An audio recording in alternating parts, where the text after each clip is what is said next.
Naman tayong malunggay, nandito na naman tayo sa bukid guys, at masukal na po yung ating taniman. Ang mga balinghoy natin malalaki na, kaya lang napakasukal po nila talaga. Kaya mamaya lilinisin ko na naman yan para hindi na masukal lang ganun kasukal. Yan. Na dami na yung bunga, dahon yung ating malunggay, kaya mangunguha na naman tayo mamaya yan. Yan naman ang ating mga alugbati guys, magaganda na rin yung kanila mga suloy. Ayan. Masukal na po talaga ang paligid guys. Ayan, tingnan din po natin yung ating mga ibang tanim, yung chiko. Ayan, na, buhay na, didiligan muna natin ng mga chiko natin.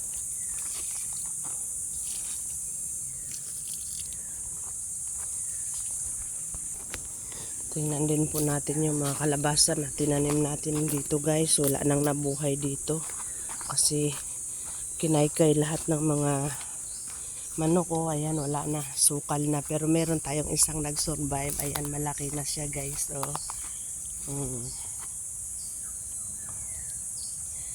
malaki na yung kalabasa, kaya diligan na naman natin siya para makakain na naman siya ng mga ano.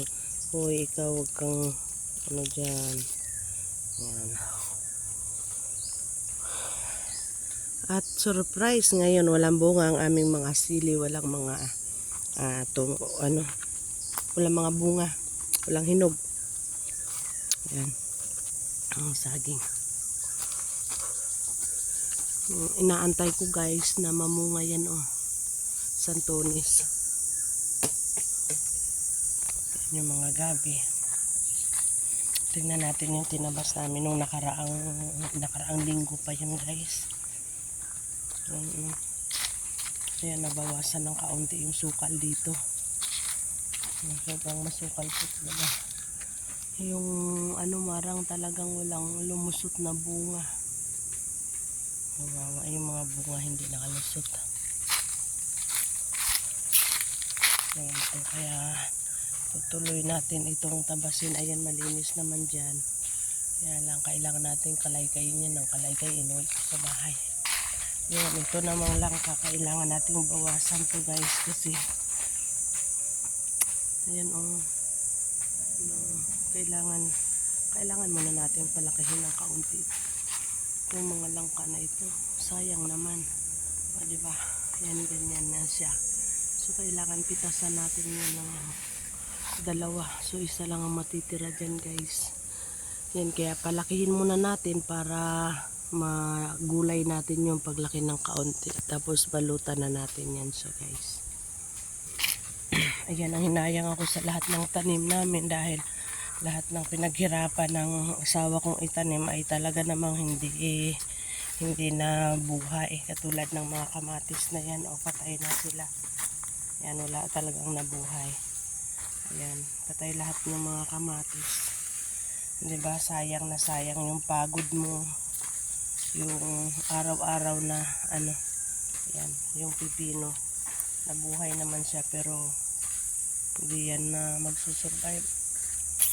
Tapos yung mga namin, mga patola na itinanim, ayan na ang kinalabasan.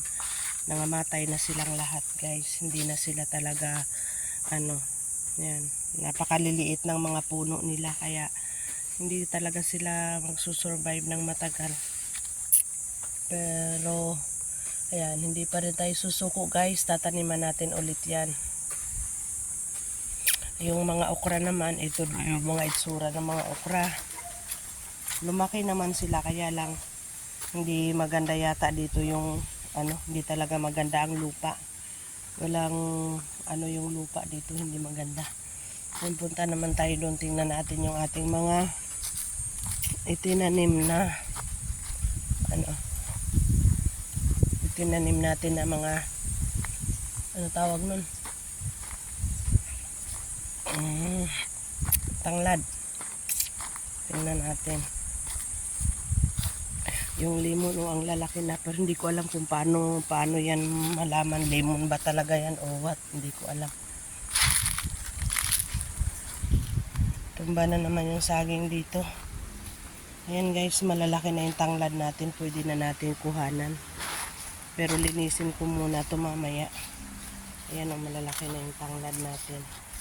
Sobrang malalaki na yung mga tanglad natin dito guys. Ayun, may saging na kuhanin ko yung puso niya. Nako, yung aso nag-aaway. Nakakalungkot naman din pagka ganito. Bakit yung saging nabali? Bali yung saging.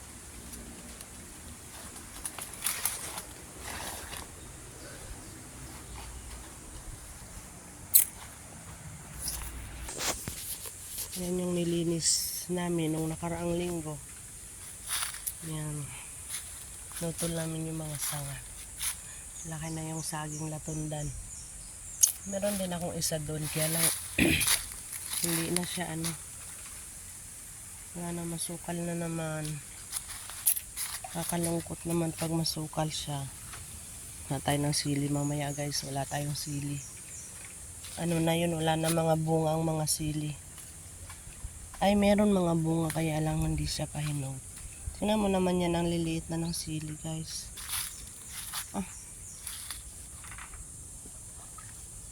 Meron palang malaki, ayan o. Oh, diba may malaki pa rin na sili. Kuhanin natin yan.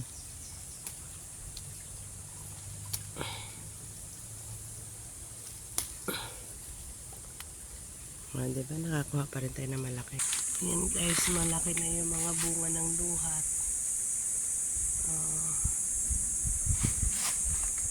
Ayan o. Malalaki na yung bunga niya.